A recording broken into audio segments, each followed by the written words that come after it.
19th century London, Lady Lena was ordered to kneel before a duke, but her defiant response silenced the entire court.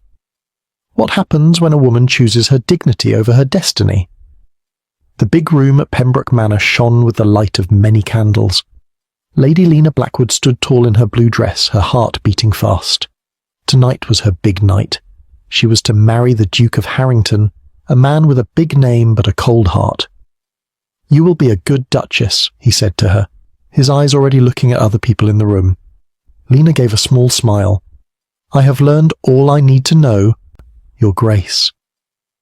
The room was full of rich people in fine clothes. They sipped from gold cups and talked about who was marrying whom. Lena felt like a doll on show. She had spent years learning how to be the perfect lady, how to speak, how to walk, how to pour tea. But a small voice inside her wondered if this was all there was to life. The Duke raised his glass. Everyone got quiet.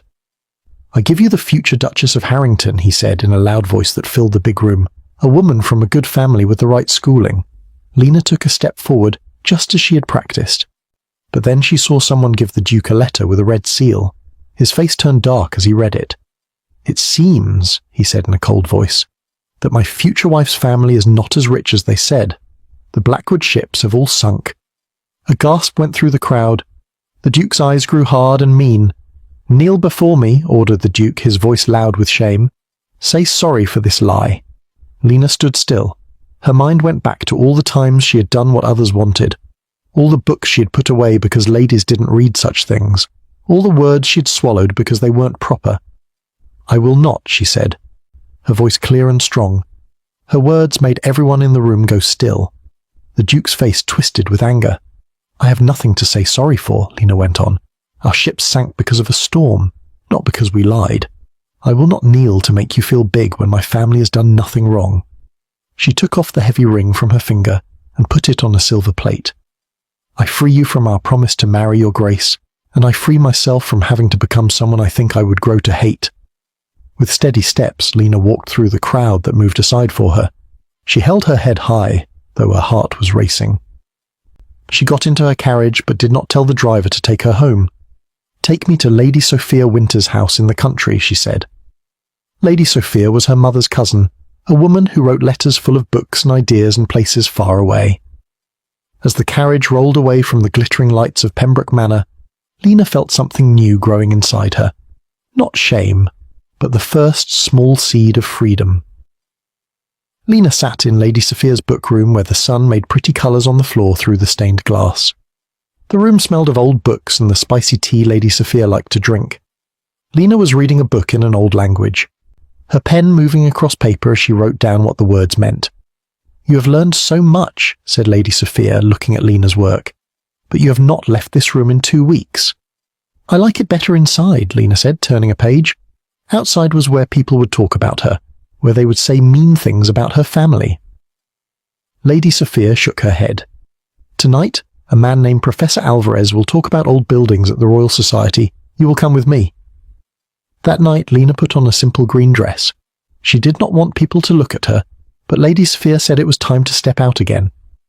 At the Royal Society, the room was full of smart people talking about ideas.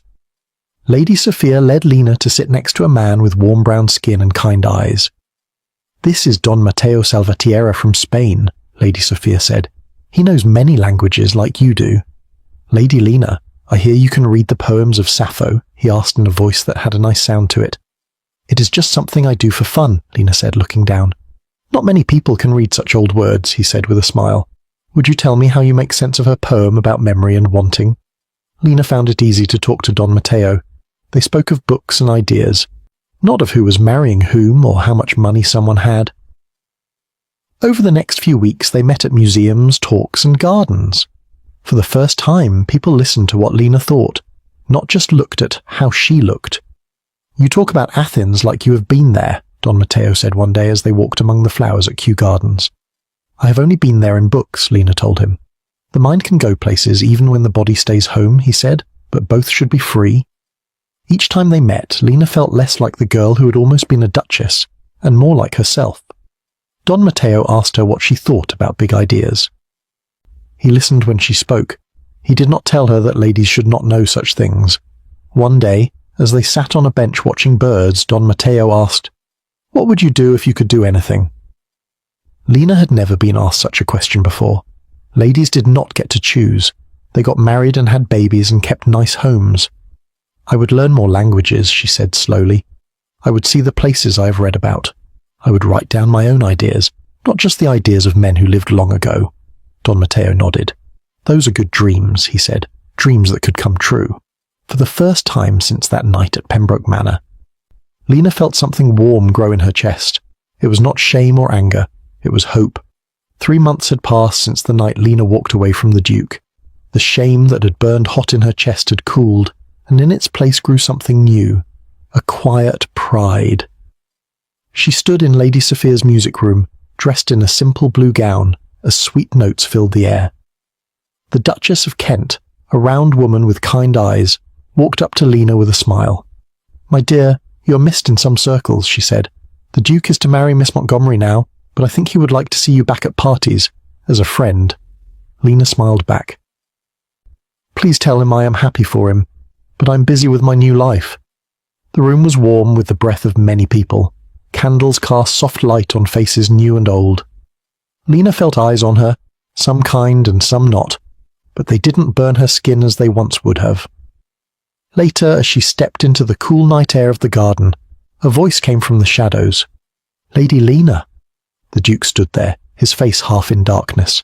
He looked the same, yet Lena saw him with new eyes. "You look different," he said, his voice stiff. "I am different," Lena said. "Or maybe I am just more myself." The Duke stepped closer. "You could come back, you know. A good marriage could fix things for you." Lena looked at him and saw what she had almost tied herself to. A man who thought she needed fixing, who saw her as something to be shaped and shown off. "What you see as my fall," she said, "I now see as the best thing that ever happened to me." His face grew hard. "You say that while spending time with that Spanish man and my godmother's strange friends. You have forgotten who you are." "No," Lena said, her voice strong. "For the first time I am finding out who I am." The Duke turned and walked away, his back straight as a board. Lena felt no pain watching him go, only a light feeling, like a bird let out of a cage. That night, as the last guest left, Don Mateo found Lena in the library. The fire was low, casting long shadows on the walls. He sat beside her, his eyes warm in the dim light. "I must return to Spain soon," he said. Lena felt a sharp pang in her chest. In these months, Don Mateo had become more than a friend. He was the first person who saw her mind, not just her face or her family name. "But I do not wish to go without you," he went on. "I am setting up a school for old languages in Madrid. I need a partner, someone who knows Greek and Latin, someone with a sharp mind and a brave heart." Lena's breath caught. "You want me to work with you?" Don Mateo took her hand. "I want more than that. I want to marry you, not to make you a duchess, but to make you my equal. Not to show you off, but to stand by your side as you grow and learn and teach." Lena looked at their hands, his brown skin against her pale fingers. "I would not be a grand lady in Spain." "No," Don Mateo said. "You would be a scholar, a teacher, a woman of your own making." The fire crackled, sending sparks up the chimney like stars. Outside, the world was full of rules about who could do what, who could be what. But here, in this room, with this man, Lena saw a door opening to a life she had never dreamed she could have. "I choose you," she said, her voice steady, "not for what you can give me, but for who I can be with you." The day Lena married Don Mateo was nothing like the grand wedding that had been planned with the Duke. There were no hundreds of guests in fine clothes, no line of fancy carriages, no big church filled with flowers that cost more than a poor family's home for a year. Instead, they stood in Lady Sophia's garden under an old oak tree. The sun made spots of light dance on Lena's deep blue dress. She had small white flowers in her hair, picked that morning from the garden. Only 10 people watched as they said their vows. "I choose you," Lena said, her voice clear in the quiet garden. "Not because I should, but because I want to. Not to be a duchess, but to be myself with you." Don Mateo's eyes were warm as he put a simple gold ring on her finger. "And I choose you for your mind and heart, not for your name or your face." Lady Sophia wiped a tear from her eye. "You found your way, my dear," she whispered to Lena. Not the way others set for you, but your own path. 6 months later, Lena stood on a small stone balcony in Madrid, looking down at a sunny square. The air smelled of orange trees and fresh bread. In the square, students sat at tables talking about books and ideas. Some of them were young women, their heads bent over papers as they worked. The room behind Lena was filled with books, much like Lady Sophia's library, but these books had Lena's name on some of them.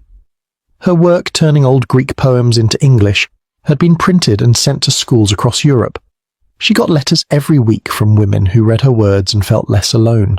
Don Mateo came to stand beside her, putting his hand over hers on the warm stone rail. "What are you thinking about?" he asked. "I was thinking about that night at Pembroke Manor," Lena said, "when the Duke told me to kneel." "Do you ever wish you had?" Don Mateo asked. Lena looked out at the bright square, at the life she had built. She taught 3 days a week at the school she and Don Mateo had started.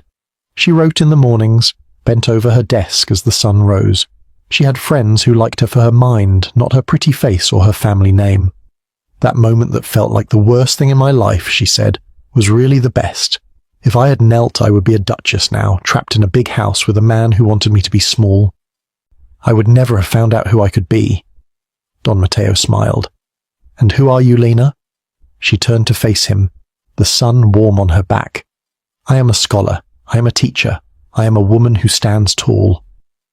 From the square below came the sound of young voices, asking questions, finding answers.